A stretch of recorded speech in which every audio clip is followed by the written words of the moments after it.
evening, everybody, and welcome to Carving It Up Live right here on Facebook, as well as the Carving It Up YouTube channel and the Grid Network YouTube channel. As always, I am Bryson Carver. I am so fired up to be on this show today. We got all kinds of stuff to talk about. Mike Guido, Bicoastal Baseball Podcast host, Grid Network co-founder with my man Barry Grant Jr., as well as a good friend of mine and currently the leader on our show on the Grid Network, the 8 o'clock spot. He'll be stopping by at about 6:15 Eastern to discuss some playoff baseball. Division Series are set in the AL, in the NL. What a game last night between the Mets and the Brewers. Congrats to Pete Alonso and the kids from Queens doing what they did.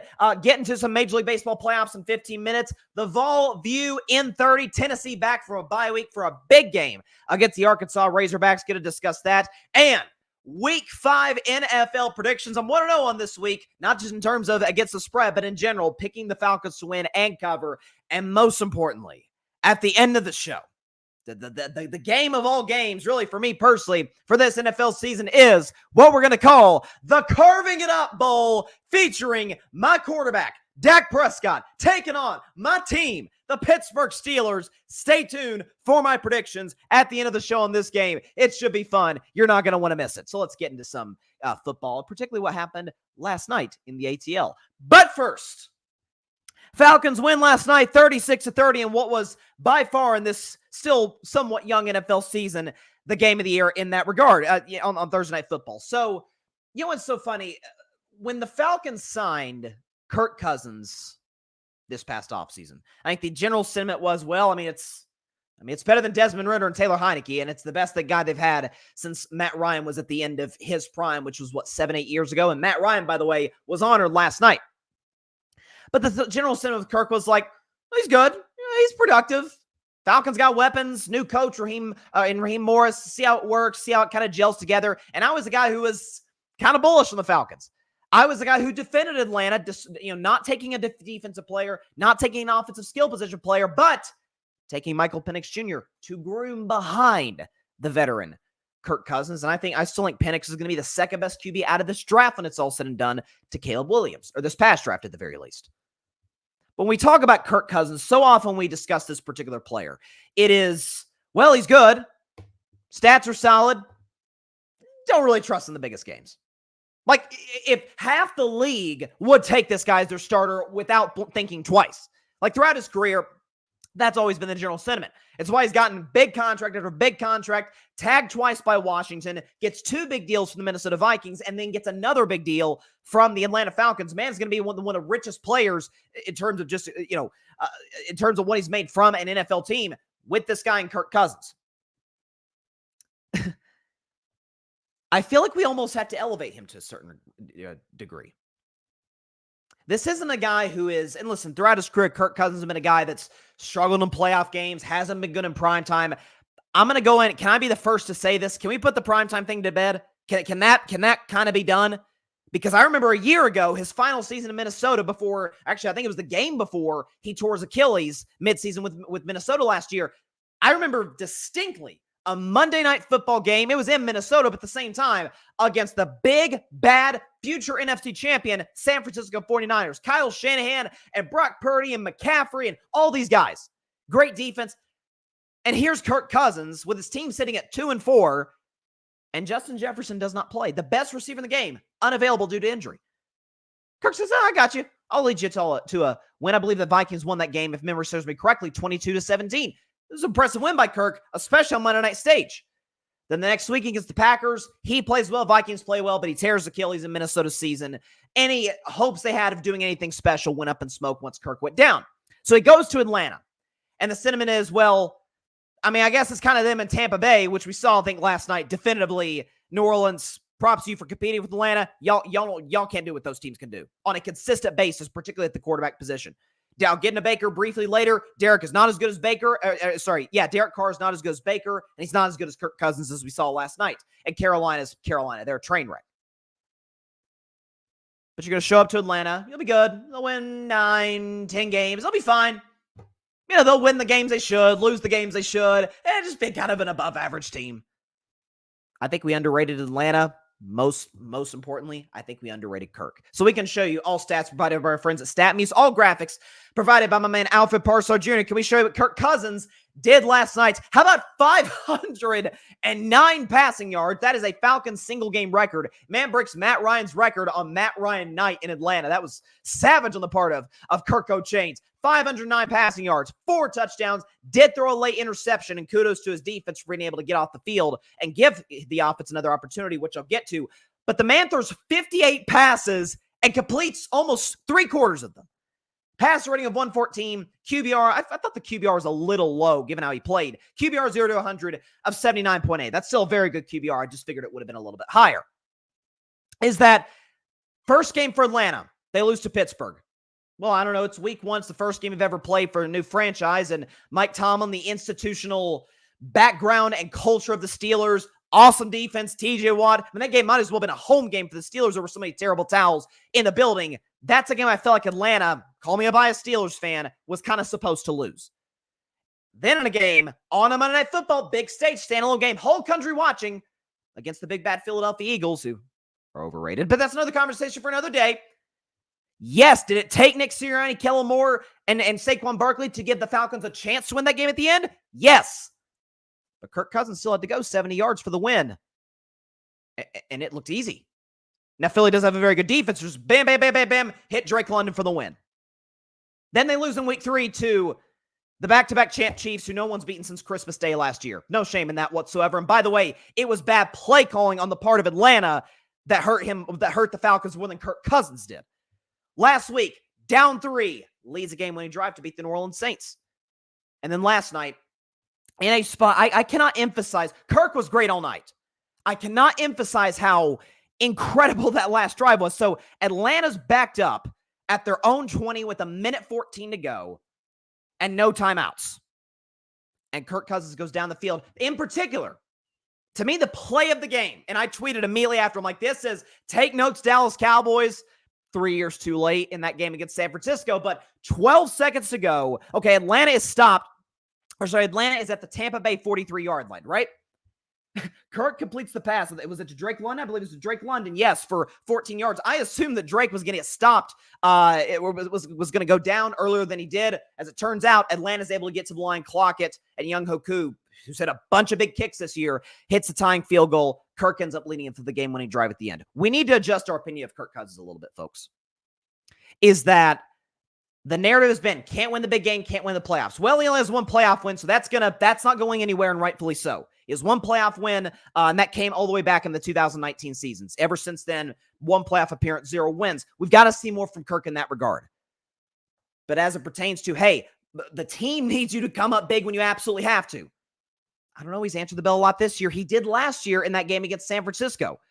Reason I point to that game is it's really the only gigantic game on the Vikings schedule a year ago before he got hurt. So seeing what he did again against Philadelphia game when he drive, against the Saints game when he drive, and then last night, I was blown away by Kirk Cousins. Accurate, standing in the pocket. Again, Kirk is like guys like Kirk, Jared Goff are kind of the last of a dying breed of quarterbacks. Just strictly pocket passers. Good arm, nothing special, not mobile at all. It's important for guys like Kirk and like Jared Goff to have great offensive lines, which the Lions and the Falcons obviously do. Listen, I don't think Tampa Bay has a great defense. I've had that concern for a while. It's why I didn't have them on Bryson's best 10 this week. I thought Kirk was fantastic. I really thought it was. And it was a huge win for Atlanta because you lose this game. Now Tampa has the tiebreaker. You're 2 games back of them. And listen, it's not like the Falcons schedule gets any easier. A couple weeks they play Seattle. They play the Bucs again. They got a game against Dallas, the Saints. Broncos are playing well, Chargers. So there's some tough Minnesota, by the way, later in Atlanta's schedule. So games like this, you got to find a way to be able to steal, despite the fact that I feel like Tampa mostly outplayed Atlanta throughout most of the night. Kudos to Kirk Cousins. I thought he was really good last night. We got to somewhat adjust our opinion of him based on recent evidence, recent data. EJ Savage in the comments, boys in the zone, was on his podcast the other night. Shout out to EJ. He says Kirk was really good, but the tragedy was not allowing the Bucs to have a chance in overtime. So it's funny when the Kansas City Buffalo game happened a few seasons ago. The all-time classic, Allen and Mahomes going blow for blow, and Mahomes getting the last laugh at the end simply because he got the ball first in overtime. I think the coin toss decided that game. Is and Buffalo goes to goes to the NFL, just like the Saints did when that bad PI call wasn't called. They're like, oh, we got screwed. Everybody deserves to get the ball first, or it gets the opportunity in overtime. And my takeaway was, I don't know, that's the way the rule's been. And could you get a stop? Would it kill your defense to get a stop at some point in this game? And I thought the NFL put together a good compromise to where both sides get the ball regardless of whether the first team scores a touchdown or not. I like that they limited that to the playoffs, because if this is a playoff game, like, I get it. It's Baker versus Kirk. To me, what this NFL overtime rule does is it rewards great quarterback play, which is what we overwhelmingly see in the postseason. Like, nobody wants to see an overtime game featuring, Andy Dalton and Anthony Richardson. Like, I mean, productive players, but nothing what we saw last night. Briefly on Baker Mayfield, and then we'll get to Mike Guido in a few minutes. Baker's another guy I feel like we have to adjust our opinion a little bit of. So this is a guy who, we know how it ended up in Cleveland. Tears his shoulder at the end of during the 2021 season. There's the issues with Odell Beckham Jr. Odell goes to the Rams, is a huge key in them winning the Super Bowl. And Baker's reputation, the move from the Carolina Panthers, was kind of damaged. His play in Carolina damaged it even further. But then he goes to what I'm going to start calling quarterback rehab center, the Los Angeles Rams. Look what they did for Baker, for Carson Wentz. He goes to the Rams. Obviously that big-time 98-yard game-winning drive on a Thursday night football game against the Raiders was kind of like Baker could still sling it type of situation. Plays pretty well at the end of that year, gets an opportunity in Tampa. Bucs kind of struggle out the gates, get hot in the second half of the season. Tampa Bay actually went 5-1 to close the regular season. You blow out the Philadelphia Eagles. You lose a game you could have easily won against what I thought was a better Detroit Lions team. And in your spot last night, you played well enough to win. By the way, Tampa Bay has been starved. Even going back to the Brady era, has been absolutely starved of a running game. How's a Bucs 60 on 28 carries, 6.2 yards average go? So I think if you're Tampa, listen, it's a tough loss in the sense that, hey, we should have closed it out in regulation. The 12-second play, we get that. And we could have built a 2-game lead on the division, with Atlanta really being our only competition there, because I don't really trust the Saints. I still think at the end of the day, you have to feel pretty good if you're Tampa Bay. Listen, Mike Evans is still as productive, as consistently productive as any receiver in the game. His connection with Chris Godwin is apparent. Listen, the numbers will say Baker threw for $180. I thought Baker was really good. Baker had a pass rate of 137. I thought he was efficient. I thought the throw he made in the end zone, I think it was to Godwin on the right side, was one of the most impressive throws I've seen all season. It was Godwin on the right corner, right back corner of the end zone. Just a perfect, could not have put it in a better spot. Similar to Darnold last week with Justin Jefferson, the Anthony Richardson throw in week 1. I think you're in a spot where you're Tampa Bay, where it's, okay, Baker is in the stage of his career where he's proven, again, somewhat similar to Kirk, but Baker's obviously a much younger player. Okay, if the defense is playing poorly, he could still go and win us the game. And at the very least, give us an opportunity to win, even when we have some fumbling problems, when our defense isn't playing well. Baker's the absolute last reason the Bucs lost that game. So, listen, I actually thought Baker would take a little bit of a step back when Tampa Bay lost Dave Canales to the Carolina Panthers. I think Canales is really, really smart and has done an admirable job through 4 games with the Panthers thus far. This not to take shots of a new OC in Tampa, Baker's still really good. And I've had to listen again, new data, new information. I was never high on Baker. At Oklahoma, there were some immaturity issues, to a certain degree, kind of how I feel about Shedeur Sanders, right? Talent, now Shedur's more naturally gifted than Baker, but talent, but I have some concerns about maturity, and we know that has got to be paramount if you're an NFL quarterback. I'm impressed with how Baker, maybe he had to get humbled at the end in Cleveland with Carolina, being the backup and then eventually quickly the starter with the Rams. Kudos to what I'm seeing from him. Before we get to Mike, we got a comment. Let's see. Jeff's in the comments. Baker was never bad. He literally won a playoff game with the Browns. That's a good point. I should have given him more credit for that at the time. This being just 2 years removed from being like 1-16. And that's the thing too. Like, man, there's certain organizations, Browns, Jets, you leave them, you can actually start your quarterback maturation and development process. So kudos to Baker Mayfield. And kudos to Sean McVay. I'm telling you, Rams quarterback rehabilitation center. I'm telling you, it's a real thing.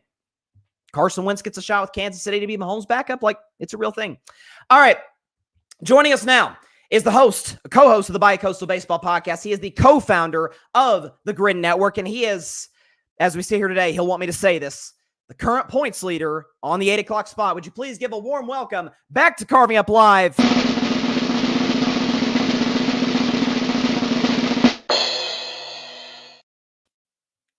Mike Guido is joining Carving Up. Mike, how you doing tonight, my man? Thank you, Bryson. I appreciate the plug there for 8 o'clock spot. Me being the undisputed right now top guy on the leaderboard. I appreciate it. Okay, it's 2 weeks in.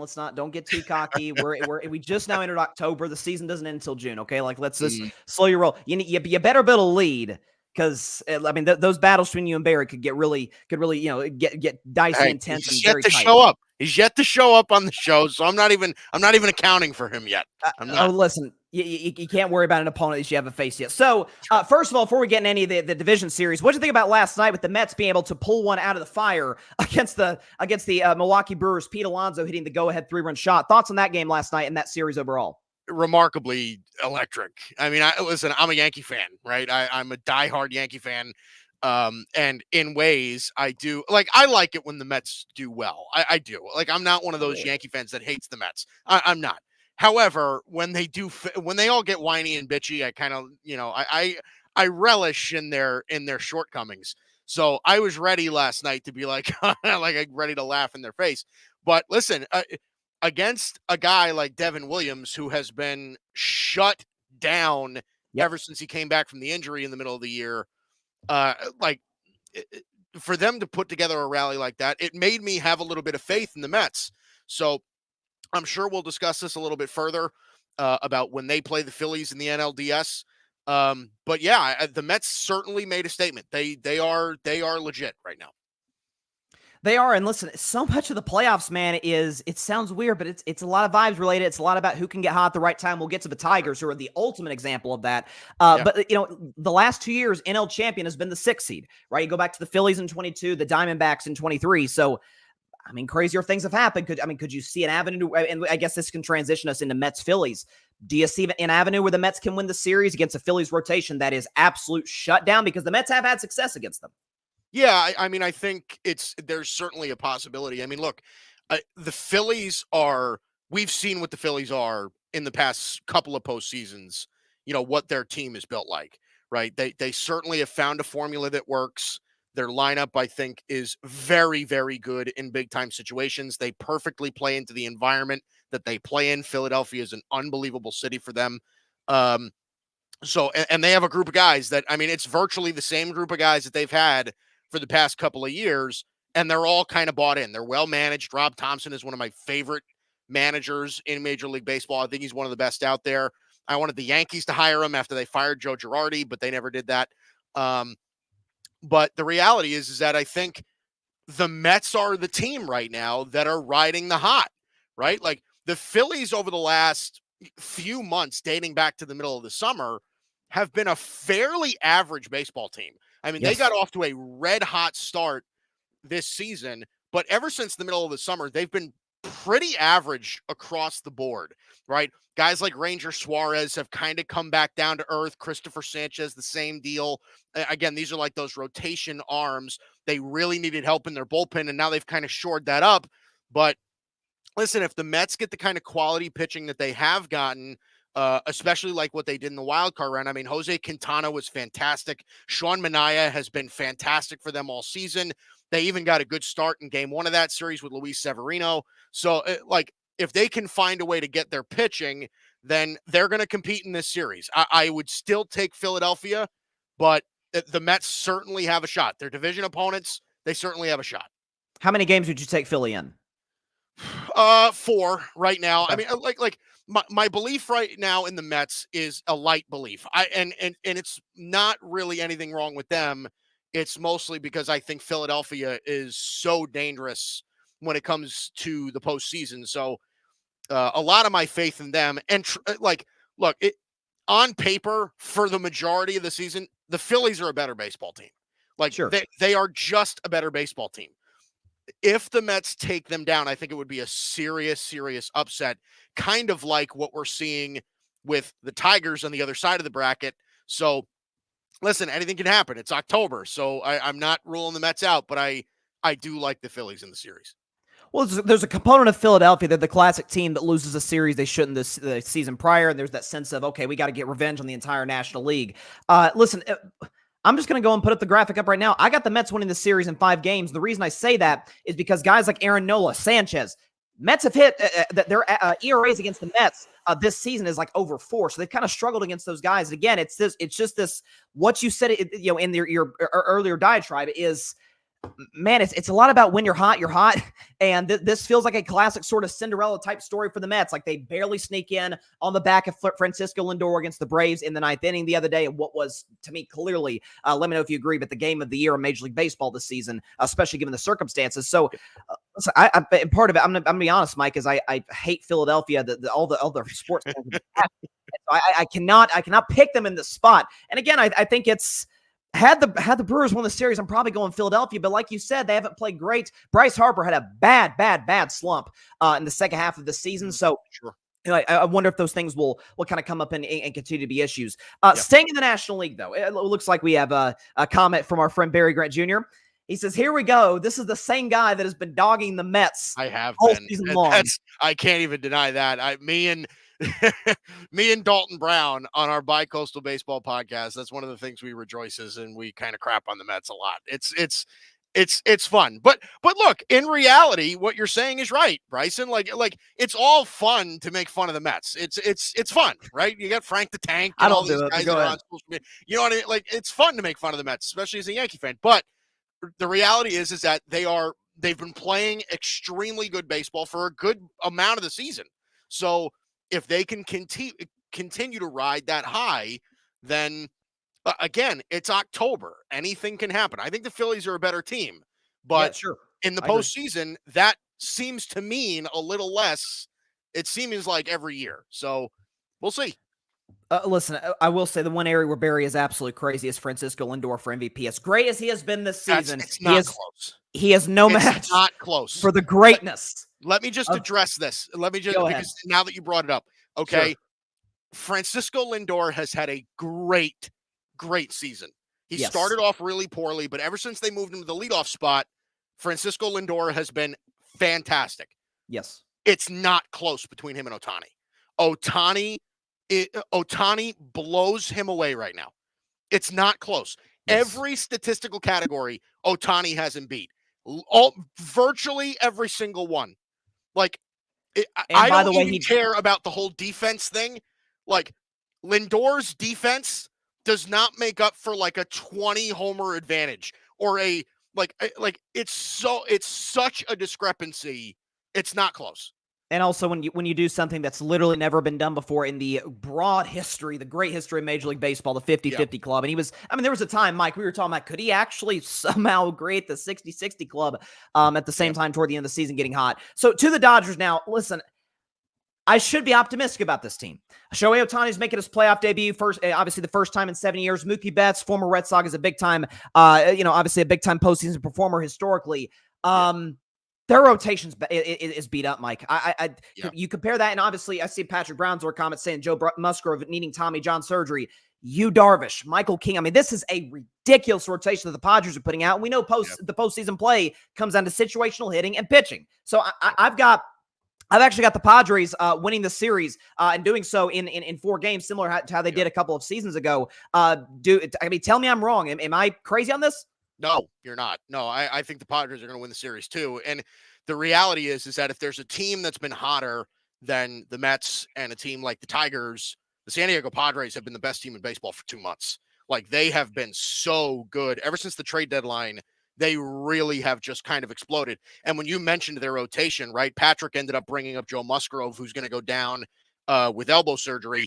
You didn't even mention Dylan Cease, and Dylan Cease is the anchor of that staff right now. Like, this is a team that is playing so unbelievably good.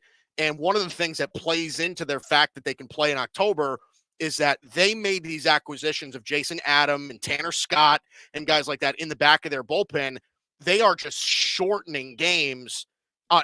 They're shortening games to 6 or 7 innings. You need to get on the Padres early. But the problem is that the Padres are playing with a certain energy right now that really is kind of tough to match. This is one of the things that Dalton has had a problem with. Dalton obviously being a big Dodger fan, his issue with the Dodgers is twofold. Actually, threefold, I should say. The first thing is that exactly what you just mentioned. The Dodger rotation is unbelievably beat up, right? They're going to throw Yamamoto in game 1. They're going to throw Jack Flaherty in game 2. And then they're going to kind of roll the dice on Walker Buehler and Landon Knack and those guys. Like, it's tough. I mean, you're not like Bobby Miller hasn't been the same player this year. Clayton Kershaw is obviously getting up there. They've had injuries up the wazoo in their rotation. And I don't know how they're going to make up for those innings. It's going to be a tough thing. The other part of it is that over the course of the last few years, I mean, we've seen some really bad managerial decisions with Dave Roberts, right? That's like Dave Roberts. I mean, the fact that Lance Lynn last year was left in a game to give up 4 consecutive home runs in an elimination game. Those are the kind of things that Dodger fans point at and are just like, is this the guy really that's going to lead us to a World Series? I understand that Ohtani's great, but I don't know that he can lift them up to a point where they can overtake a red-hot Padres team. Healthy, I think the Padres are the best. I'm sorry. I think the Dodgers are the best team in baseball, no questions asked, but they're not healthy. So it's a totally different conversation. Well, and also, like you mentioned, the health concerns. Freddie Freeman deal with an injury at the end of the season as well. Last question of the Dodgers is Dave Roberts, Red Sox legend Dave Roberts. Is he gone after this year if they go down in the division series? No, I don't think so. Really? I mean, I think some Dodger fans would want that, yeah, but I don't think so. I think the organization likes him. At least, listen, I haven't heard anything on the contrary. So I would say that Dave Roberts, his track record is that he's winning a lot of games, right? Now, again, in the postseason, it's come up short a bunch, but they do have a World Series. Granted, it was the COVID World Series under his belt, but I don't know. I don't envision them firing Dave Roberts after coming in first place in the National League and like pretty much owning the National League for a number of years. I don't see it. I don't think really it's a possibility. I guess my only counter to that is, I've talked about, to use a football example, when people talk about, I believe in the New York Jets. And my thing is, Aaron Rodgers hasn't been a great quarterback in 3 years. The Dodgers haven't won a playoff series in 3 years. So I think, again, you go down for a third consecutive year in the division series. I feel like that it's at least on the board. The conversations at least need to happen to a certain level in the front office. I agree with you. I agree with you. I think the conversation absolutely has to be had.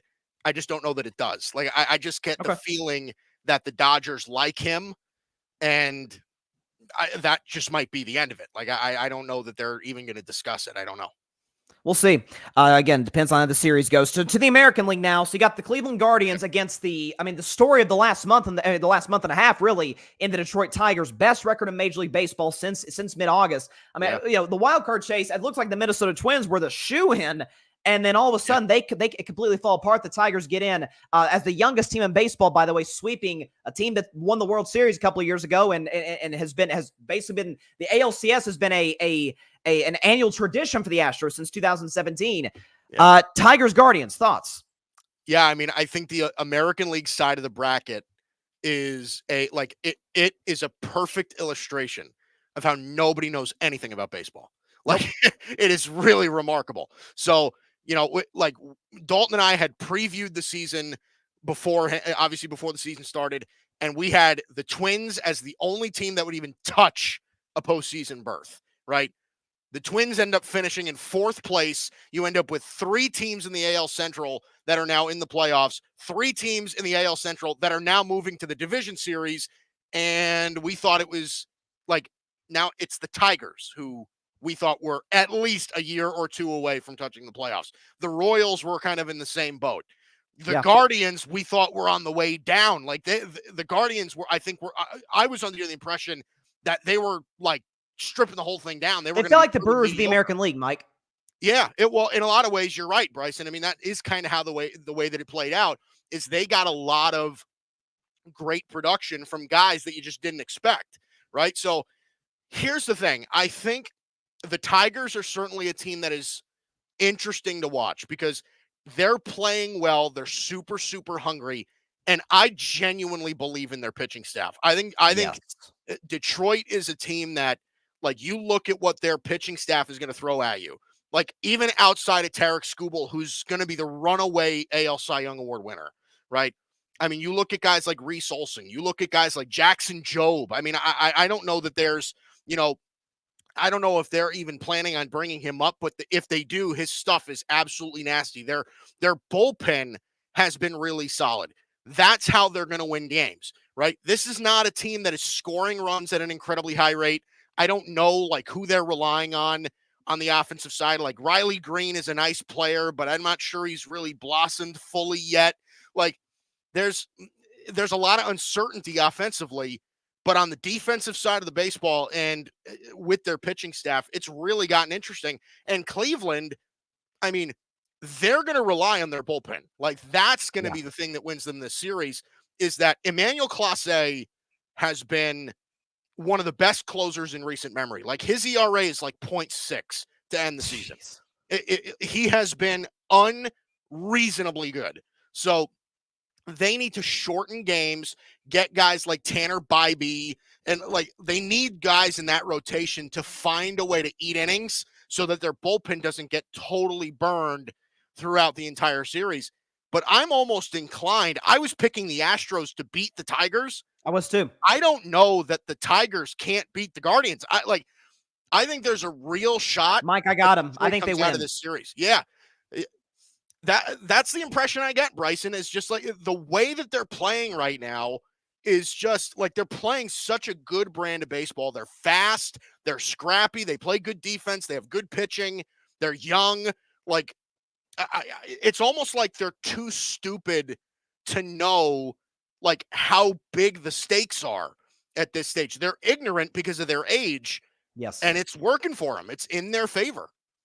I mean, listen, that we've seen teams in the past kind of be in that same sort of mold. I mean, go on and hoist the Commissioner's Trophy. So it's far from unprecedented. So yeah, I'm with you. I think I'm definitely going the Tigers to win the series. So now to your team, the New York Yankees, who are in a fascinating matchup with the Kansas City Royals. I think you and I both agree the clear 1 and 2 Judge and Bobby Witt Jr. the clear 1 and 2 AL MVPs candidates right now. Thoughts on this series? Listen, Kansas City can't seem to get anything going on offense other than Bobby Witt Jr., whereas the Yankees, after their top 3, it's kind of thin from there, and obviously the bullpen has given them problems as well. Thoughts on your Yankees and the Royals? I think the Yankees are a clear favorite in the series. The interesting thing I think about this is that the Royals starting rotation is very, very good. Like they have a rotation that can shut guys down, right? They're going to throw Michael Wacha in game 1. I'd imagine it's going to go Reagan's game 2, Seth Lugo game 3. And that's a legit playoff rotation with the way that they've pitched this year. And they have options. They have Brady Singer. They have Michael Lorenzen. Like they have guys that they can throw into a rotation that if they need to, they have extra arms to give them innings or even a spot start in a series if somebody doesn't pitch well. But you're right about them. I mean, over the last month or so, they've really been kind of scratching and clawing for wins because they've really had a trouble at the plate. So they are forcing Vinny Pasquantino back, even though he's injured, and he's like visibly injured. So they're kind of forcing him back. They don't have many reliable bats. I mean, Bobby Witt Jr. is obviously amazing. Salvador Perez, I mean, seems to keep hitting no matter what. But I don't know that they're going to score enough runs. I think the Yankees rotation is good enough to hold them out. The Yankees are certainly a better offensive team because even outside of Juan Soto and Aaron Judge, who are both obviously amazing, Gleyber Torres has had an over 800 OPS since moving to the leadoff spot. Austin Wells has been outstanding. You got Stanton and Jazz Chisholm have both been, playing pretty well. I think that there's a lot of guys that can produce for you in that lineup. I think the Yankees right now are the overall favorite in the American League, but again, it's October, so it's anybody's guess. Again, this is where you prove that none of us know anything about baseball, so who knows?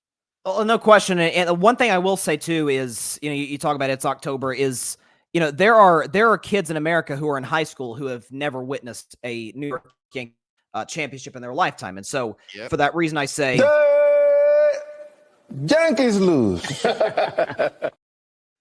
Yankees in this, Royals in this series in 5 games. Mike Guido, I'm telling you right now, listen, Aaron Judge, 211 batter in the postseason. He is, listen, as great as he is, right? MVP, all of that, home run king. Never seen a big time postseason moment. I know the Royals are limited offensively. I get that. If Kansas City can survive that first 3-4 batters of the Yankees lineup, I think they can survive and eke out a couple of 2-1 type games in this series and win it in 5 games. Thoughts? I don't disagree. I think it's possible the Royals win this series. I told you, this is a good pitching staff for Kansas City. I don't expect the Yankees to roll them and score 9 runs in game 1. And I don't expect that. I expect these to be kind of grinder games. And those tend to play in Kansas City's favor just from a youth perspective, speed and all of that stuff. They have a little bit more of that. I just think the Yankees are too good. And I think at some point, Aaron Judge is going to break out in the postseason. He's too good to not do that. And but that's the thing is he's playing his best baseball of his career now. You know what I mean? If you're including what he was in 2017, I mean, Bryson, you and I can both agree on this. I mean, as good as he was in his rookie season, I mean, he wasn't even close to what he is now. He is a totally different player than what he was in his early postseason experience. So, I don't know that it's fair to say that he's like a 211 hitter in the postseason. I think that there's if you narrowed it down to a shorter sample size and a more, in more recent times, I think it would probably show something a little different. But again, I could be wrong. I could be wrong. I think he might have hit sub 200 in 22 the last time the Yankees were in the playoffs. So it's there's enough of a concern where there's enough big enough of a sample size recently or in terms of a broader sense. I think I know he hit over 400 in 2018, which and that was only a wild card game in a short series. The Red Sox we won the World Series more recently than you guys did. But that's okay. That's okay. Listen, I understand that there's. Is this why you want me here? Is this why? Is this the whole? No, thing? Listen. I want your expertise. You're a smart guy. You're a good friend of mine. I want your thoughts on. So, listen, and I'll get to my last question in just a second, but listen, I don't think it's out of the question. And I guess my bold prediction is no divisional champion or no division champs into the ALCS or NLCS, obviously. No teams that won the division are going to make it there. I think there's too many hot teams like the Tigers, Mets, Padres, Royals. Of course, the Royals aren't hot, but you get the picture. I'm not thinking the Yankees. Mike, what are you talking about? I'm not as objective as you are. I'm not. You've got me beat in that department. Finally, before we get out of here, one area where I know for a fact you and I probably couldn't agree anymore is on the late great Pete Rose, who obviously passed away on Monday at the age of 83. And again, Alfred created a great graphic. We could show you what the man did in his career. Obviously, 17-time All-Star, 3-time World Series champ, National League MVP, World Series MVP, 2-time Gold Glove, and 3-time batting champion. And the all-time records he holds: career hits, singles, games played, at-bats, plate appearances. Of course, he was given the lifetime ban in 1989 for gambling. Thoughts on Pete Rose, his legacy? It's one of the most complicated in baseball history, perhaps sports history. Thoughts on Pete Rose, obviously, who passed away earlier this week? I think he's been punished enough. Look, I've always been of the impression that the right thing for baseball to do would be to allow Pete Rose into the Hall of Fame before he died. Yes. So obviously now that's too late. You can't take it back now. But and I do think eventually they will do it. I do think that if Manfred goes out and out of commissioner, and the Hall of Fame gets new bodies in there, and they get some new faces and different decision-making prowess and all of that stuff, I think it's going to eventually happen. But here's the thing. Pete Rose, to me, I met him one time, and he made a phallic joke in front of me and my wife when I met him, and it was absolutely hilarious. Had something to do with me wearing cargo shorts. It was really, really fantastic. So he was nothing but nice to me. And one of my favorite sports quotes of all time came from Pete Rose, and it was, "I'm just like everybody else." He's a normal guy. "I'm just like everybody else. I have 2 arms, 2 legs, and 4,000 hits." And I thought that was just the most hysterical thing. So I can't speak too much to Pete Rose, the person. I don't know him personally. I don't know anything like that. But one of the things I do know is that as a baseball player, he absolutely deserved to be in the Hall of Fame. I understand the whole gambling thing. I understand that, obviously you shouldn't bet on baseball. If you're a player or a manager or whatever, it doesn't matter. You shouldn't bet on baseball. That's why it was so serious when Ohtani got involved in that whole situation. Sure. I get it.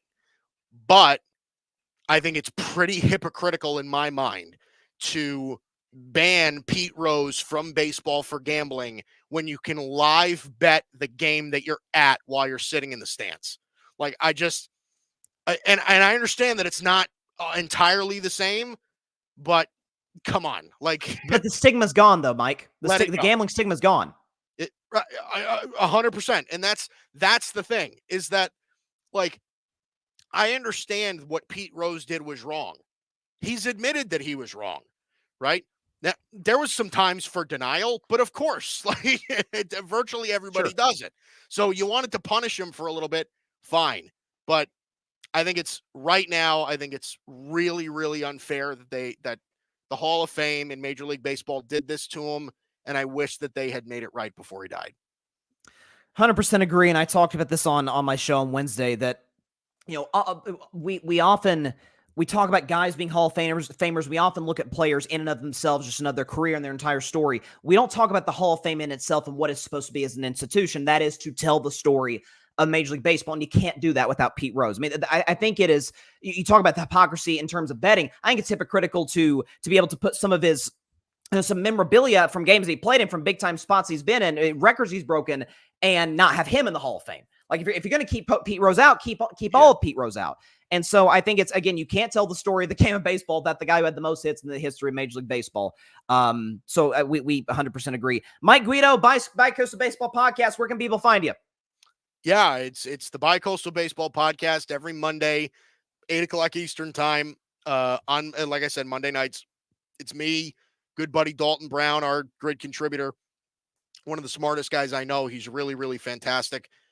We put together a really solid show every week. Again, in the coming weeks, it might be a little different as far as time slot, because we're going to have postseason games happening while our show is going on. So we might push it later and maybe do some later reactions or stuff like that. But again, for the seasons to come, again, the Bicoastal Baseball Podcast on the Grid Network, exclusively on the Grid Network. That's where you can find us. Mike Guido, current points leader of the 8 o'clock spot. We'll see if that continues. But, you are in front. By the way, because I got a text from our friend Barry, don't BS about the Mets, okay? That was don't be out here saying, "Oh, I don't like to make fun of the Mets." You like to make fun of the Mets. No, that's not what I said at all. No, it's not what I said at all. I said, hold on. I said that I enjoy making fun of the Mets. I just said I enjoy when the Mets are good. I actually like it when the Mets are good. But when they're not good, sometimes I like to poke fun at them. It's whatever. I like it. It's a little hypocritical, but I guess I kind of see where you're coming from. I see where you're coming from, but I get it. Mike Guido, Bicoastal Baseball. Check it out every week. Follow him on social media. Mike, appreciate you coming on the show, my man. Thanks, Bryson. I appreciate it. Yes, sir. Mike Guido, great stuff as always. He dislikes the Mets a little bit. A little bit. Come on. Anyways. But great stuff all the way around. And again, I love the point he kept bringing up throughout that segment. It's October. But to his point, like the Twins were like the clear-cut favorite in the American League Central. 3 teams make the playoffs. They're not one of them. It's them and the lowly worst team in MLB history, modern history, the Chicago White Sox. So great stuff across the board from Mike Guido. And check out the Bicoastal Baseball Podcast. And check out the 8 o'clock spot every Tuesday night at 8 p.m. Eastern, 5 p.m. Pacific, where I host, I judge, I moderate. And Mike Guido has been our contestant the first 2 weeks, and that is going to continue as time goes on. Be back in a minute with the Vol View. Carving Up returns in just a minute.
Welcome back to Carving Up Live. Looks like before we get to the Vol view, I think we got a comment from my man Patrick Brown. He says, I'm happy the Brewers were ousted by the Mets. As a Cardinals fan, it brought joy. Listen, the Cardinals have been, obviously one of the greatest organizations in baseball history over the course of obviously the last 100 years plus, but they have been, honestly, I can't say anything because the Cardinals and the Red Sox are kind of in the same spot.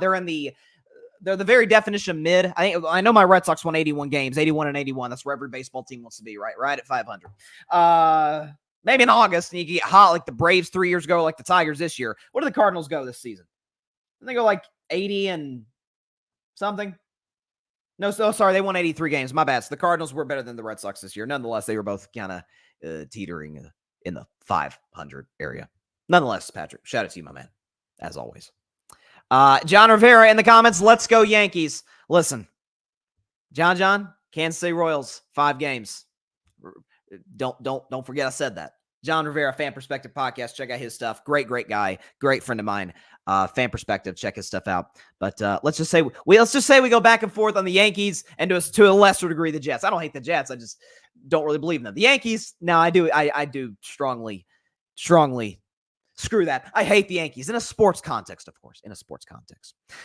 All right, so let's just transition to the Vol View. Again, a little bit later than usual, but I want to have Mike on, get his thoughts on the postseason. So, listen, the Vol View is a segment we do every Friday. We did it starting back last season. And this year, it's been an even greater hit because of the fact that Tennessee is one of the 4 best teams in college football, ladies and gentlemen. Very excited to get into their big upcoming matchup against the Arkansas Razorbacks. But listen, Tennessee is in a spot where number 4 ranked actually ended up moving up a spot despite not playing a snap last week because of the Georgia and Alabama game, which was a classic for the ages.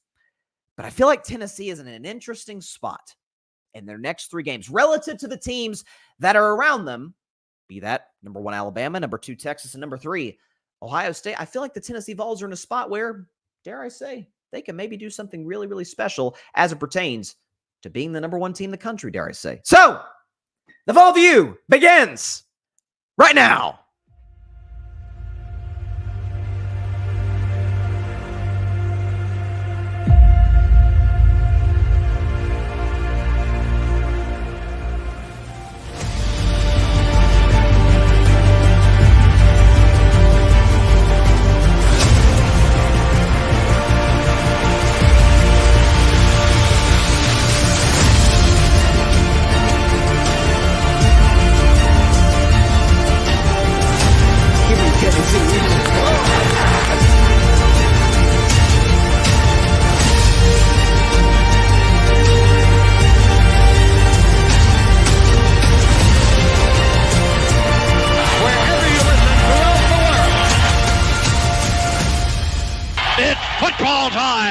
In Tennessee. Indeed it is. It is football time in Tennessee, and the Vols have a big primetime matchup on the road against the Arkansas Razorbacks. Tennessee is a 13.5-point favorite. So I've been thinking about Tennessee the last few weeks. Shocker, as a Vols fan, given the fact that we're undefeated, 4-0, and number 4 in the country. I thought about this. I talked about last week in the bye week about how Tennessee was the most complete team in college football. An elite offense, in particular in the run game, probably the best running team in college football. And defensively, numbers say can make a case they're the best team in the sport.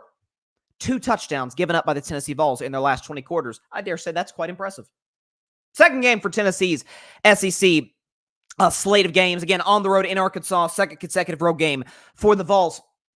I was thinking about, okay, what's the path for Tennessee to eventually get the respect that I believe that we deserve as the best team, as the premier team in the sport of college football to get to that number 1 spot?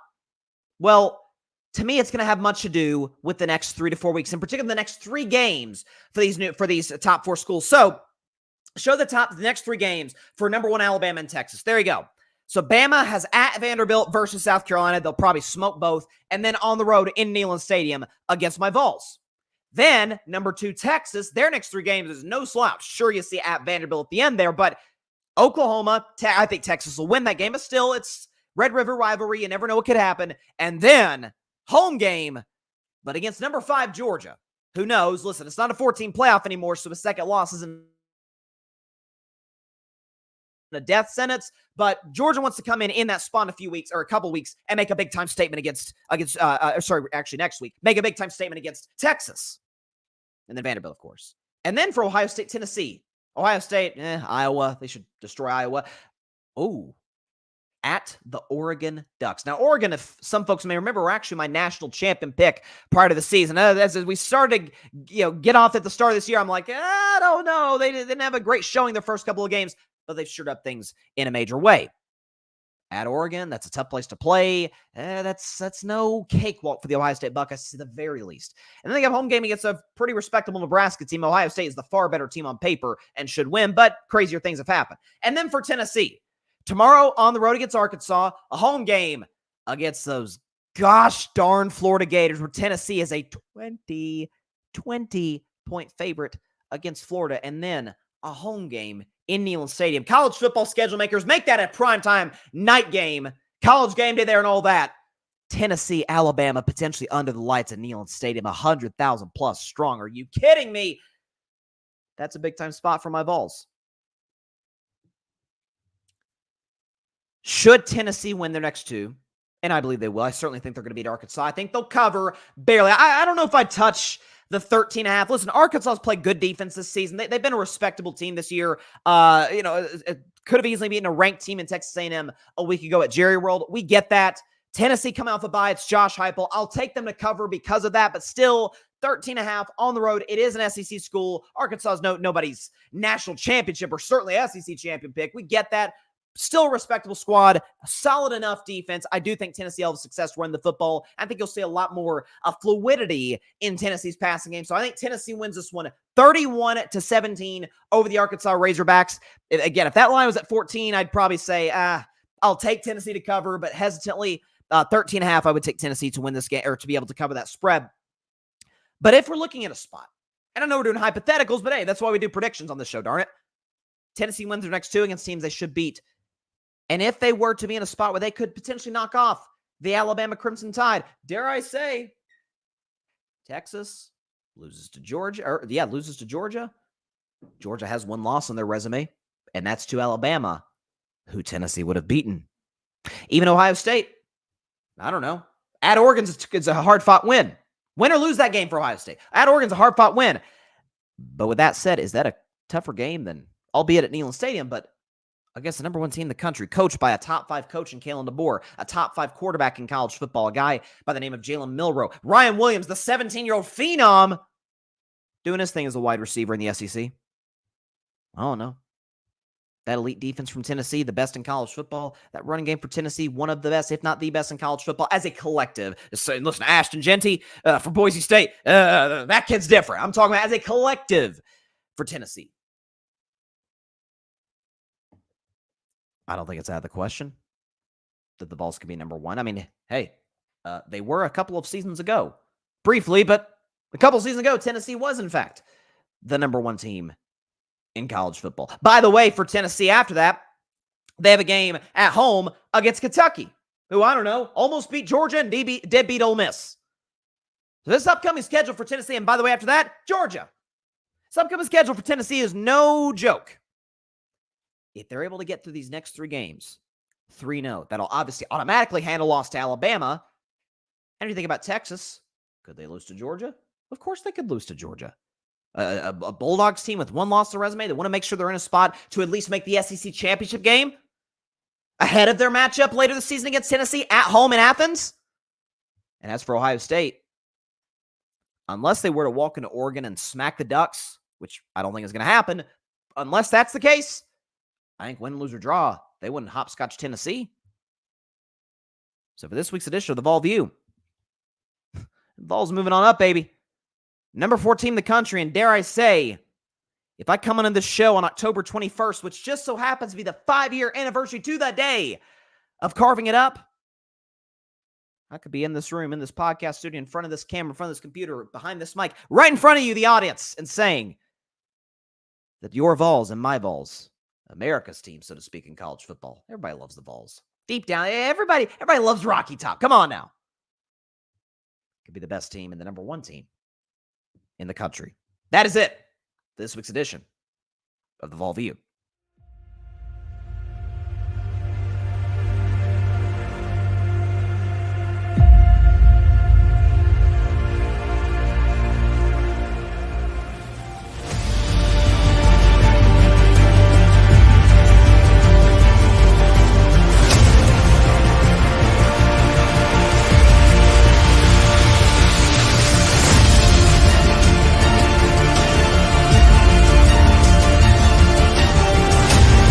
It's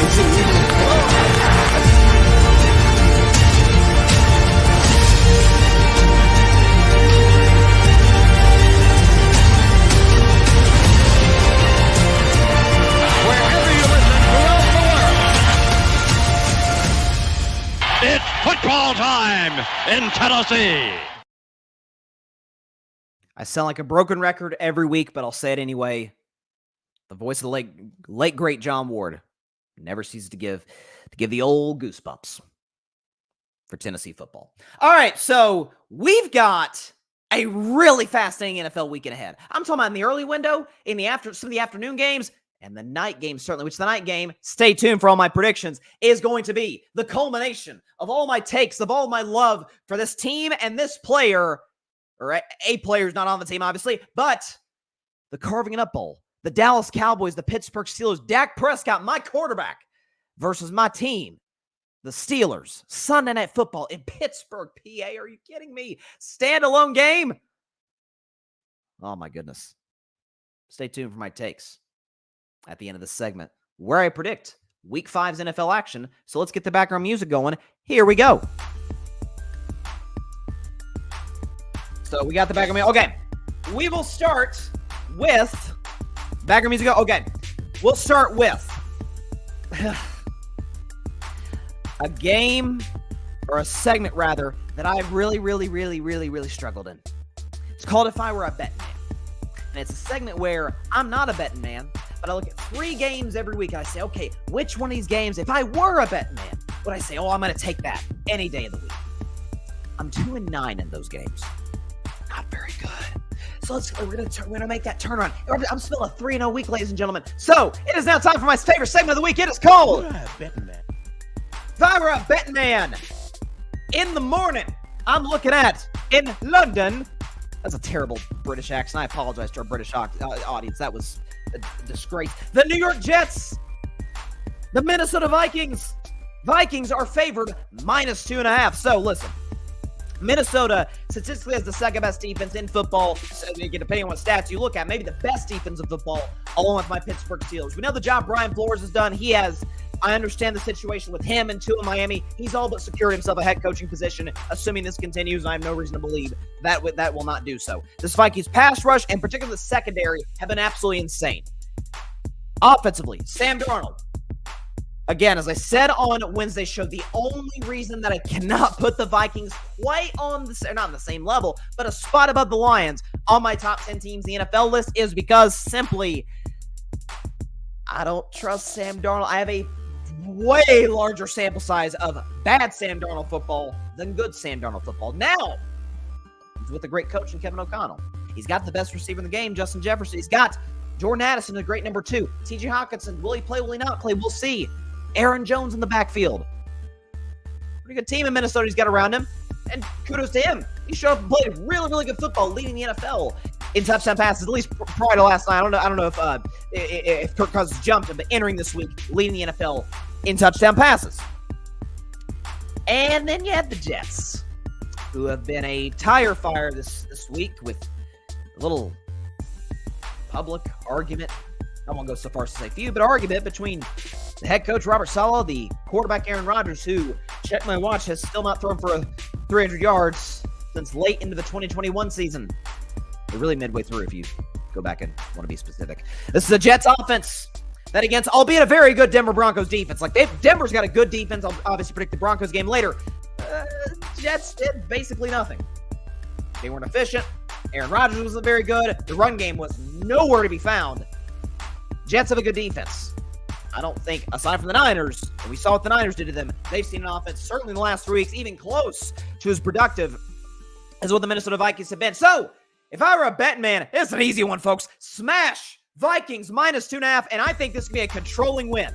This could be a blowout, but I'm going to keep it moderately conservative in the blowout department. 27-13, Vikings -2.5. If I were a betting man, take Minnesota -2.5, and to destroy, demolish, and begin what is about to be a bad stretch of football. The New York Jets moving forward. Oh, have you seen their schedule? Buffalo, Pittsburgh, not great. Vikings -2.5. If I were a betting man, take that all day, every day. Early window, again, this is as good of an early window slot as we've seen. You got the Baltimore Ravens, you got the Cincinnati Bengals from Cincinnati. AFC North clash between two of my Pittsburgh Steelers' most hated teams. So, Baltimore on the road, favor -2.5 off an incredibly impressive, dominant win at home against the Buffalo Bills. Derrick Henry, almost 200 yards rushing. Guys, give him one more carry to get the 200. I think he would have tied the record for 200-yard gains by running back in NFL history. They should have done that. Nonetheless, Lamar Jackson, efficient. Again, the Ravens aren't going to win a ton of football games with Lamar Jackson throwing 27 to 35 times a game. That's just not their winning formula. They want to run the football, control the clock. Derrick Henry do his thing. Lamar Jackson do his thing with his legs. Lamar can occasionally hit you over the top, and Lamar is a far better pocket passer than he gets credit for. Here's my concern, and I would pose to you this question, because I picked the Dallas Cowboys to beat the Ravens 2 weeks ago, and, Dak had the fourth quarter's almost pulled it off. Is that the Baltimore Ravens still don't have a good passing defense. They were able to be able to, not get exposed by that, but by Buffalo, because they just controlled the clock and, again, blew that game open early. Baltimore doesn't have a good pass defense. The Bengals, on the other hand, do not have a good rushing defense. That plays right into Baltimore's hands. It also plays right into Cincinnati's hands. Cincinnati, who I would argue is basically just a better version of the Dallas Cowboys. An offensive line that we kind of have questions about. Burrow is a better quarterback than Dak. I don't think Jamar Chase is as good as CeeDee Lamb, but they're in the same tier. I guess you could make the case Jamar's better than CeeDee. I'd take CeeDee just because the lowest is shoulder. But T. Higgins, you got some weapons and a non-existent running game. I picked Dallas then 2 weeks ago to beat this Ravens team. Almost right. Lamar Jackson doesn't make a big-time throw on third down and a big-time run on second down after that. Ravens probably lose that game. So, upset. Take the Bengals plus the 2.5 and to win this thing outright. 27-24 over the Baltimore Ravens. I think Cincinnati wins this game. Again, I've been very skeptical on the Ravens this season. Not like an outright, they're going to miss the playoffs guy. Excuse me. But I got the Bengals winning this game 27-24 at home against a Ravens pass defense that is not good. I get it. The Bengals rush defense isn't good themselves. I think this is going to be a spot where Joe Burrow, Jamar Chase, they know the load that they're going to have to shoulder with T. Higgins, obviously. Without a running game, I think they'll be able to do the job. Joe Burrow's last 3 weeks has been excellent. One of the best quarterbacks in the league statistically, if you take out that first bad loss against the New England Patriots. So I will take the Bengals to win this one, 27-24 in an upset. AFC South matchup. Oh boy. The Indianapolis Colts, most likely without Anthony Richardson. Joe Flacco in the lineup. Did a solid job against my Steelers last week. Against my beloved Trevor Lawrence and the Jacksonville Jaguars. Y'all know I've been a Trevor believer. I won't go into that story again today. At the very least, I did say Jacksonville would cover as 6-point dogs against Houston last week. And gosh darn it, they almost won the thing outright. If not for a great drive by C.J. Stroud, preceded earlier in the game by a really bad missed deep ball by Trevor Lawrence. Here's the good news, though. Colts don't have a very, very good pass defense. The Texans haven't had great pass defense, not as bad as the Colts. Basically every quarterback. C.J. Stroud's been great against the Colts, and Malik Willis was efficient against the Indianapolis Colts. You look at, obviously, last week, Justin Fields, my man Justin Fields for the Steelers, absolutely torched with his arm, with his legs, this Indianapolis Colts defense. Who's to say that Trevor Lawrence with the Jaguars locker room and season potentially up in smoke? Doug Peterson could get fired if the Jaguars lose this game. So I'm going to go Jacksonville. Trevor Lawrence historically has been great against the Colts in his career. Actually, in his rookie year, which was a disastrous season for Trevor, knocked the Colts out of the playoffs in Week 18. So give me the Jags to get their first win of the year, -3. Jacksonville wins 24-20 over the Indianapolis Colts. It is now time for Bryson's Bleak Bet. It's the one game every week that I have absolutely zero confidence in predicting. Today, I guess you got to pick them all. Another divisional matchup, AFC East. Miami Dolphins, New England Patriots. The Patriots are a 1-point favorite, so basically almost a pick 'em. So listen, this is going to be a game with two, let's call it offensively challenged teams. I think for the Dolphins side, quickly, we need to give, and I said this is why even as a Tua skeptic, I was okay with them giving Tua that contract. I get the injury concerns, and that to me is the big issue there, more so than the Dolphins can't find quarterbacks, like ever. Since the retirement of Dan Marino, they cannot find the guy. Tua, for his faults, is by far the best guy they've had. Now they got Snoop Huntley making a second start for this team. Struggled last week against the Tennessee Titans. Listen, if you're Miami, you have an opportunity to go. I believe Miami is a bye week next week. An opportunity to go into your bye. Tua could potentially come back off IR. You feel good about where you're at. Tyreek Hill, there's trade rumors, Kansas City. I don't think that's going to happen. But you just got to find a way to eke out this game. Just head above the water. You go through a bye. You got a smart head coach. Tua comes back. You feel pretty good about yourself at 2-3. It's not the end of the world. But we're going in October. There's a lot of football left to go. As for New England, they are far and away the worst team in the NFL. What do we want to do? Listen, I picked them to upset the Jets in week 3. Listen, they beat the Bengals in week 1. The Bengals always lose in week 1, and they almost beat the Seahawks. Kudos to them. This is a very bad football team that just straight up does not throw the ball deep. A lot of that's due to arguably the worst offensive line in football. I get that. Bryson, Bleak, bet. Dolphins +1, and obviously to win outright 16-13, I guess. Yeah, I guess. I'm not going to be excited to watch this game in the early slate of games, given what we have. Lamar versus Burrow, a game I'll get to in a second. Allen versus Stroud. Huntley versus Brissett isn't exactly compelling television, but hey, Bryson, Bleak, bet. Take the Dolphins +1 and to win this game outright, obviously 16-13. Cleveland Browns, Washington Commanders. Commanders -3 in the spot. So, listen, Cleveland's not a very good football team. They've suffered injuries to their offensive line. David Njoku's dealt with injuries. Defensively, Myles Garrett's been beat up, and Deshaun Watson is an objectively bad quarterback. He's one of the worst quarterbacks in the league in terms of production. As for Washington, statistically, they've had the most productive offense in the NFL, folks. Okay, they went between weeks 2 and 3 without punting. And against the Cardinals defense that had shut down, albeit the beat-up Rams, but it is still Matthew Stafford. 10 points, that's it. Scored 42. Jaden Daniels, the highest completion percentage in NFL history through the first 4 games of a season, higher than Brady in 08 or in 07 and Peyton Manning, that is, in 08. Those two guys have only given MVPs that year. Jaden Daniels, thus far, through 4 games, still early, but thus far, to me, the runaway rookie of the year. Reductive Washington Commanders offense. If we know they met Cliff Kingsbury, I don't know if it's going to work necessarily long-term, but here's what I know about Cliff. He's a good offensive play caller, particularly early in seasons. Browns are hapless. They are a mess. They know they don't have the right guy at quarterback. Kevin Stefanski will probably end up getting a can at the end of the season, which he should. I think Stefanski's a great coach. But give me Washington 28-20. Listen, the only reason I'm giving the Browns 20 is I don't think the Commanders have a very good defense. It's the very reason I don't put them right now on Bryce's best 10. But who knows? Maybe depending on what shakes out this week, if the Commanders do impress me defensively, they could very well, as a 4-1 team, are you kidding me? Be on Bryce's best 10. So Washington 28, Browns 20, and definitely obviously take the Commanders -3. I was really surprised that this was in the early window. Buffalo Bills, Houston, Texas. By the way, Buffalo on the road, favored by a point. I was really shocked that they had Allen versus Stroud in the early window. Not at the very least on like a CBS game rather than Green Bay and the Rams, which is not a bad matchup. Certainly the preseason it wasn't, but Allen, Stroud, like you got to get those guys on in front of more eyeballs. Nonetheless, Buffalo favored -1. So here's what we know, and it's age-old rule, is that if you are at the very least, moderately well-coached team, which I think the Bills are. Sean McDermott has his faults. I call him the Mark Jackson of the NFL. Like, he's good enough to get you to a certain point, but maybe not further. But he's still a very, very good head coach. Buffalo got embarrassed in front of the whole country on Sunday Night Football. Folks are starting to say, hey, I mean, Bills, kind of a fraudulent 3-0, right? They beat the Cardinals. They beat the Dolphins in the game that Tua got hurt. They beat the Jaguars. Like, yeah, kind of fraudulent.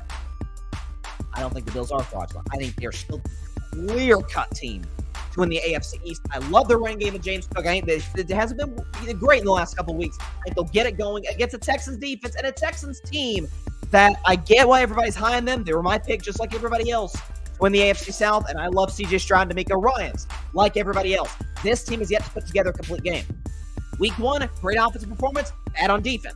Week 2, below average on offense, excellent on defense. Week 3, bad across the board. Week 4, fine on defense. Your defense almost got you beat. And offensively, got the job done. Let a game-winning drive at the end. I'm waiting for that complete game from Houston, and I don't think it's going to come against a Buffalo Bills team, which knows, hey, we got to kind of put the league on notice. Everybody loves Houston. Vegas, there's a reason they like the Bills in the spot. I agree with them. Buffalo by a hair, 23-21 over the Houston Texans. Buffalo wins. Obviously, they do cover the one. I don't think I'd advise betting this game. Two great quarterbacks. One team coming off a shaky performance, albeit a win over a winless Jacksonville Jaguars team, and another team in Buffalo coming off a blowout loss. See, again, blown out in front of the whole country. I like the Bills' little spot, 23-21. Carolina Panthers, Chicago Bears. The Bears are favored -4. So, listen, with Andy Dalton, the Panthers have not only look like they have a pulse offensively, they've been quite productive. Andy Dalton, 300 yards, 3 touchdowns against the Las Vegas Raiders in Week 3. And then last week, that sucker was tight throughout with Cincinnati, albeit it's a bad Bengals defense. In the spot, though, listen, Andy Dalton's had a cool little kind of Cinderella run. The king, Andy Dalton, is of the low-end starter, high-end backup class of quarterbacks. This Bears defense is for real. Okay, if you look at what Chicago's done this season defensively, okay, held the Tennessee Titans into the team. I mean, the Bears defense and special teams literally won that game. Against Tennessee, and so did the Bucs. Held Houston Texans, an explosive offense at home on Sunday Night Football, under 20. Week 3 again against the Indianapolis Colts. We get that. The Colts did what they had to do offensively to win that football game, but only 21 points in the scheme of things. That's not crazy in the National Football League. And then last week, again, I get it, beat up LA Rams team.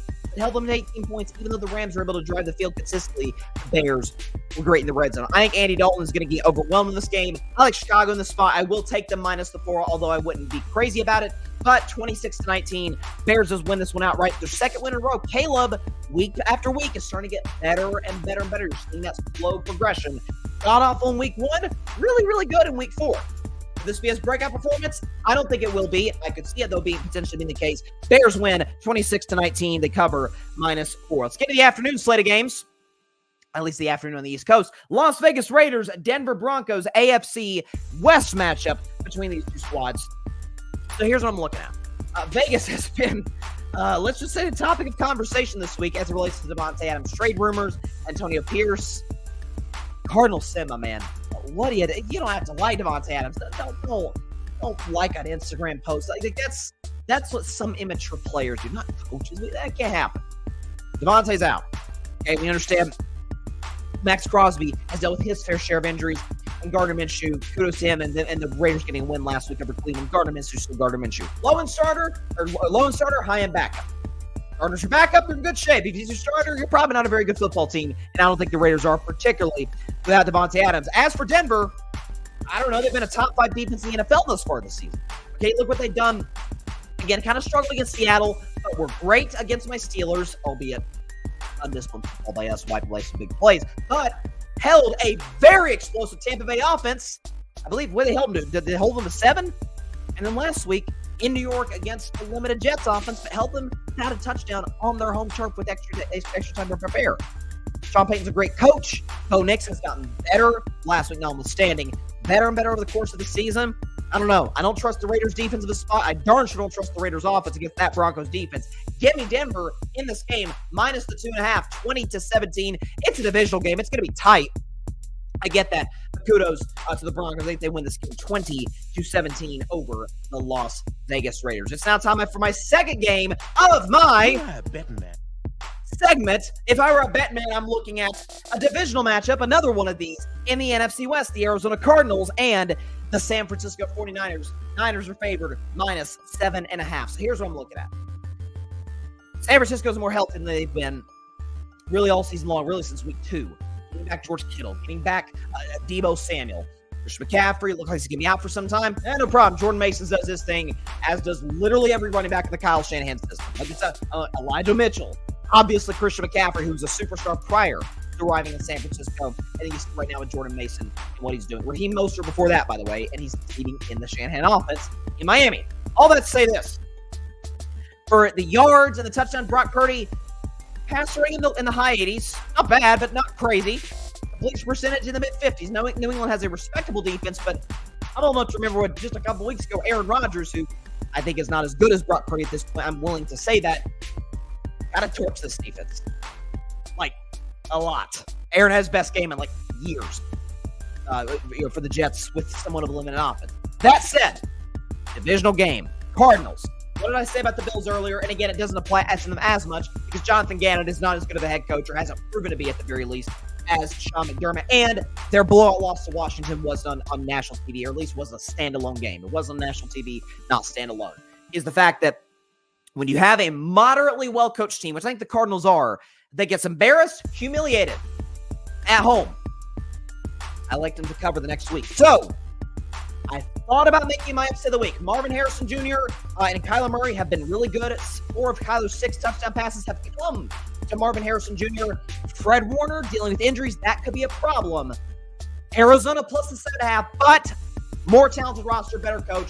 Give me San Francisco to win it outright, 27-24. I could see it being like a walk-off field goal by Jake Moody type of situation. Listen, 7.5 divisional game, a team that just got humiliated. Essentially, their season on the line in the spot, and 7.5's a lot in a game where the Niners didn't look terribly crisp offensively against the Patriots. So give me San Francisco 27-24. But if I were a betting man, take the Cardinals plus 7.5.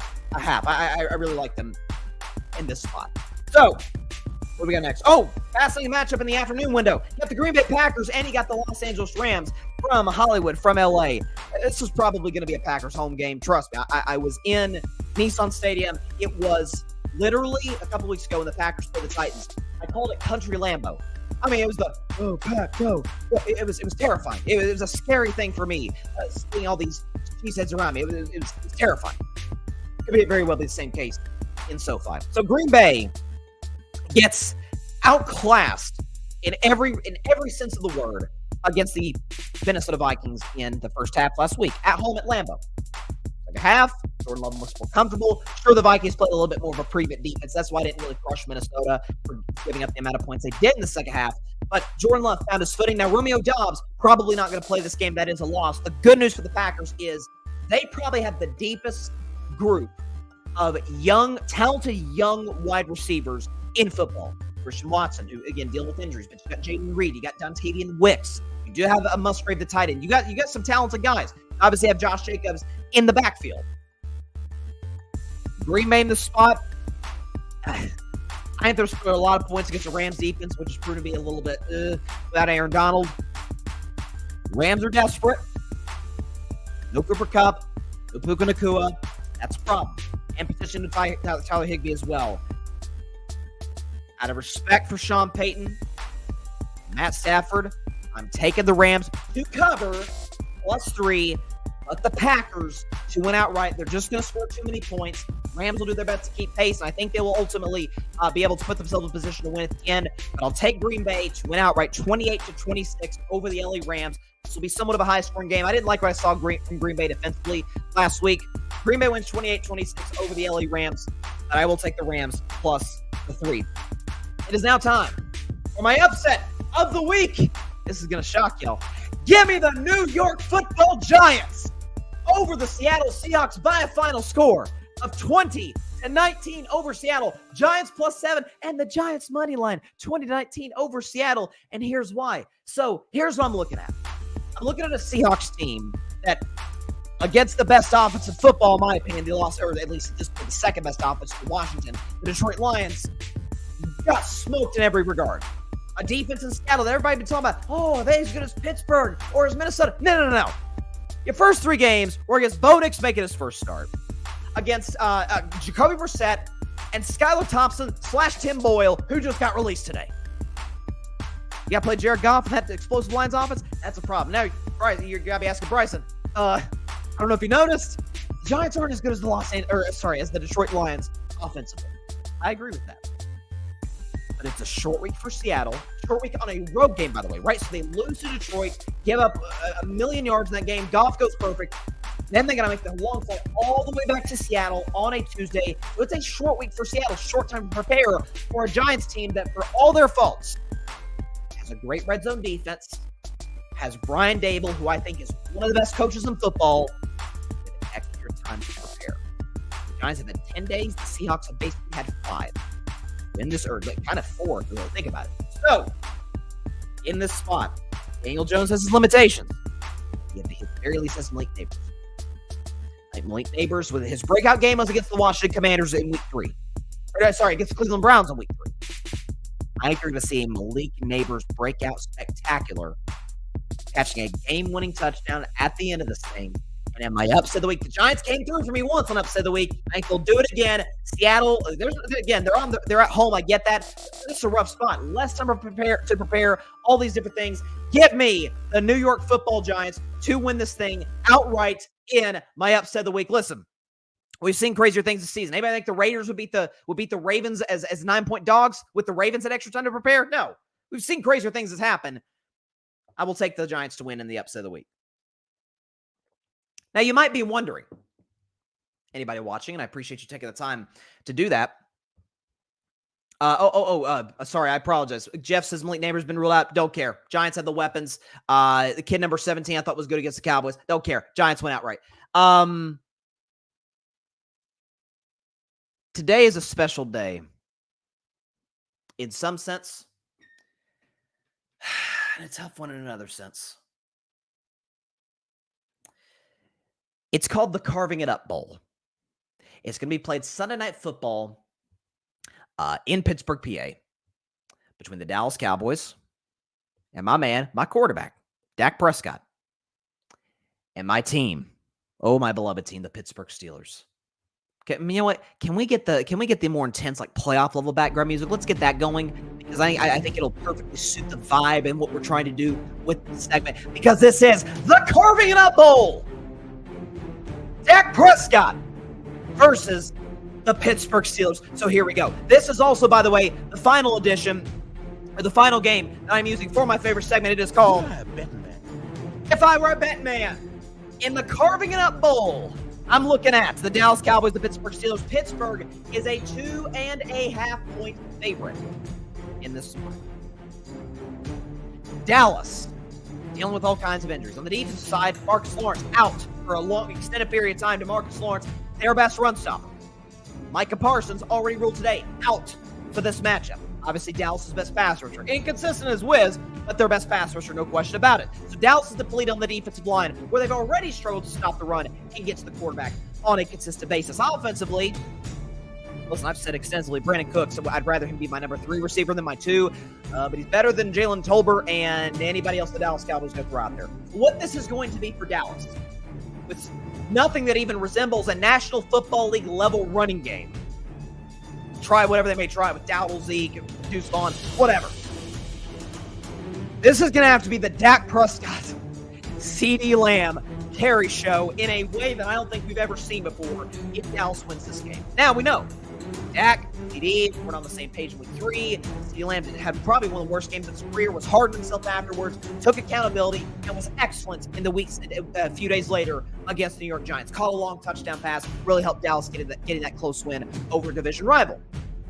Dak, statistically, touchdown percentage, completion percentage, all these different things down from what they were a year ago. He's getting sacked on a more consistent basis this year than he was last year. Why is that?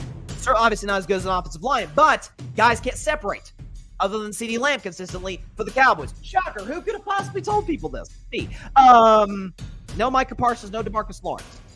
For Pittsburgh, this to me is I don't want to say a perfect matchup because they're playing an elite quarterback in Dak and an elite wide receiver in CeeDee Lamb. And Joey Porter Jr. is going to have his work cut out for him as the number 1 corner of this team. But here's what I know. T.J. Watt held in check by a great Colts offensive line in week 4. T.J. Watt did not have a big impact on that game. I think he made a play, or actually that was Cam Hayward who made a play late. I've heard folks saying, hey, the Cowboys got to chip T.J. Watt. I still think he'll get pressure, but feel free to do that. What you're going to get is pressure up the middle by Cam Hayward and pressure around the edge by Nick Herbig, who's excellent in the absence of Alex Highsmith. Patrick Queen did not have his best game. He'll be dialed in, ready to go, especially against the likes of a solid tight end in Jake Ferguson. And if that Pittsburgh Steelers run game does what I think it's going to do, I think the leading rusher for the Steelers will not be Najee Harris. It will be Justin Fields. I think Justin Fields is going to run wild. We've seen it before. I remember a season ago, week 3, my man out of Tennessee, Joshua Dobbs, ran wild on this Cowboys defense, which has not been able to stop the run in years. Justin Fields is going to lead the Pittsburgh Steelers in rushing and cause some problems, putting the Dallas Cowboys in a spot which they weren't going to run the ball much or successfully anyway. But where Mike McCarthy and Jerry Jones, the whole Cowboys brass, going to say, hey, Dak, hey, CD, it's got to be all you guys tonight. 488, that's our only shot at winning this puppy. We ain't going to generate pressure. We ain't going to be able to stop the run. You're going to have to score more points the other team. We're going to have to win a shootout with Pittsburgh. And as much as I love my man, Dak Prescott, y'all know that. Longtime listeners and viewers of the show know that is like my favorite quarterback in the National Football League, and it ain't even close. I love Mahomes, love everybody. Dak's my guy. And he's been done dirty for a long time in Dallas, not just by the national media saying he's no good or whatever, but by the Jones family for consistently since 2022 not being able to put a competent wide receiving core other than CeeDee Lamb around him. And so, in the Carving Up Bowl, if I were a Bettin Man, give me the 6-time Super Bowl champion, 2 of those Super Bowls coming against the likes of the Dallas Cowboys in the 1970s. The first time these two teams have faced off in a regular season game in primetime. Steelers in the Carving It Up Bowl, 27-17. Dak, love you, man. You got basically nothing to work with. Justin Fields, revenge game for the Steelers after they obviously blew that game offensively against the Colts last week. Pittsburgh will run the ball, you know what, for 200 yards. Justin Fields have 100 yards rushing. Steelers run for 200. They'll commit to it early. I think George Pickens actually will catch his first touchdown of the season. Dak's going to have a long night against C.J. Watt, against Cam Hayward, against Nick Herbig. This is going to be a long night for the Dallas Cowboys. Steelers, if I were a bet man, in the Carving It Up Bowl, win 27-17 by double digits, baby. The matchups, oh my gosh, the matchups perfectly favor Pittsburgh. A beat-up O-line, and frankly, not a very good, actually not a beat-up O-line, just an unproductive O-line against an awesome defensive line. And a wide receiving core outside of CeeDee Lamb is non-existent against an elite secondary. Whoo! I'll tell you, listen, true story, and then we'll get out of here. It's the first time in my life I've ever rooted against Dak Prescott in a game. It's been hard. It's been hard. It really has. I appreciate the love, Jeff, for the Carving It Up Bowl. It's going to be tough. When he goes down against or gets strip sacked, it's gonna be weird to go, yeah, and pump my fist. Dak screwed up. It's going to be hard. I'm not going to lie. But I love my team. And I love my team in this matchup. I cannot believe the line opened, I think on Monday or Tuesday, Steelers minus 2.5.